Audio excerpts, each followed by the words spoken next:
ବୋଉଲୋ, ଆଜି ଦୁର୍ଘଟଣାରେ ରକ୍ତାକ୍ତ ଶରୀରଟା ମୋର ବାର ବାର ଲୋଡ଼ୁଥିଲା ତୋରି ଶୀତଳ କୋଳ। ଜୀବନ ସାରା ତୋଠୁ ଖାଲି ଲୋଡ଼ିଲି ଲୋ ବୋଉ। ନା ତୋତେ କେବେ କିଛି ଦେଇଛି, ନା ଦେବାର କ୍ଷମତା ମୋର ଅଛି। କେବଳ ନେଇଛି, ଏବେ ବି ନେଉଛି। ପ୍ରଥମେ ତୋର ରକ୍ତ ମାଂସ ନେଲି, ତାପରେ 10 ମାସ 10 ଦିନ ତୋ ଗର୍ଭରେ ଖେଳିଲି। ମୋତେ ଭୂମିଷ୍ଠ କରି ଦ୍ୱିତୀୟ ଜନ୍ମ ପାଇଲୁ ଗର୍ଭଶୂଳ ପାଇ। ସେଇ ଦିନଠୁ ଖେଳିଲି ତୋରି କୋଳରେ।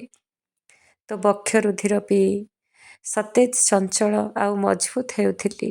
ତୁ କିନ୍ତୁ କ୍ଷୀଣରୁ କ୍ଷୀଣ ହୋଇ ଖୁସି ହେଉଥିଲୁ ମୋ ମୁହଁ ଚାହିଁ। କେବେ ଶୋଚନା କରିନୁ ମୋର ସେବା ଯତ୍ନ ପାଇଁ। ମୋ ମଥାରେ ବୋକ ଦେଇ ଗାଲକୁ ଥାପୁଡ଼େଇ ଶୁଆଇ ଦେଉଥିଲୁ ଅନେକ ରାତି ଉଜାଗର ରହି। ମୋତେ ସଫା କରି ନିଜେ ଗନ୍ଧିଆ ହେବାକୁ ଶଙ୍କା ବି ନଥିଲା ଦିଳେ। କାହିଁକି ଲୋ ବୋଉ, ମୋ ପାଇଁ ଏତେ ତତ୍ପର ଆଉ ବିକଳ ହୋଇ ଉଠୁଥିଲା ତୋର ମନ? ସେ ପ୍ରଶ୍ନର ଉତ୍ତର ପାଇବାକୁ ଅନେକ ସମୟ ଅପେକ୍ଷା ପରେ ଉତ୍ତର ପାଇଲି, ଯେବେ 2ଟି ଛୁଆର ମା ମୁଁ ହେଲି। ଏବେ ବି ତୋ କୋଳ ଲୋଡ଼େ ମୋର ଏ ବୟସ୍କ ଶରୀର। ତୋ ପଣତ ଖୋଜେ ଝରିଗଲେ ଲୁହ।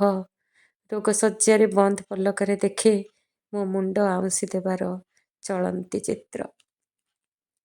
ହେଲେ ବୋଉଲୋ, ଖୁବ୍ ଏକା ଲାଗେ ଏ ଦୁନିଆ। ଲିଭିଗଲା ପରେ ମୋ ମଥାର ସିନ୍ଦୁର। ପରେ ପରେ ଉଠିଗଲା ମୋ ମଥା ଉପରୁ ବାବାଙ୍କର ଛାତ ପରି ହାତ। ହେଲେ ବି ବୋଉଲୋ, ମୋର ବଞ୍ଚିବାଟା ସତ। ହେଲେ ବି ବୋଉଲୋ, ମୋର ବଞ୍ଚିବାଟା ସତ।